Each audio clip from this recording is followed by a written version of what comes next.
Hi friends, ఈరోజు మన video ఏంటంటే ఇక్కడ ఒక పూల మొక్కను చూపిస్తున్నాను కదా. ఇవి నందివర్ధన పూలు అంటారు కదండి. చిన్న చిన్న పువ్వులు పోస్తాయి, దేవుడి దగ్గర పెట్టుకుంటారు కదా. చెట్టు ఎక్కువ ఎత్తు ఎదగకుండా ఉంటుంది కదా. ఆ పూల మొక్కకి అంటుని ఎలా కట్టాలో ఈరోజు వీడియోలో చూపిస్తాను. వీడియో నచ్చితే ఒక చిన్న లైక్ చేయండి, మన ఛానల్ సబ్స్క్రైబ్ కూడా చేసుకోండి.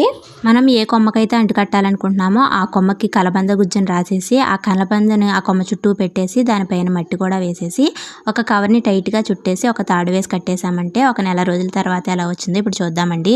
ఇప్పుడు ఒక నెల రోజుల తర్వాత కవర్ విప్పి చూసేసరికి చూసారండి ఇక్కడ ఎన్ని వేర్లు వచ్చేసినాయో. ఇప్పుడు ఈ కొమ్మని సెపరేట్ చేసేసి వేరే కుండీలో వేసేస్తున్నాము. అమ్మ ఒకసారి మా ఇంటికి వచ్చినప్పుడు ఇలా చేసి వెళ్ళింది. ఒక నెల రోజుల తర్వాత అమ్మ పిన్ని మా ఇంటికి వచ్చారు. అప్పుడు కవర్ విప్పి చూసేసరికి ఇన్ని వేర్లు అయితే వచ్చేసాయండి. చాలా హ్యాపీగా ఉంది.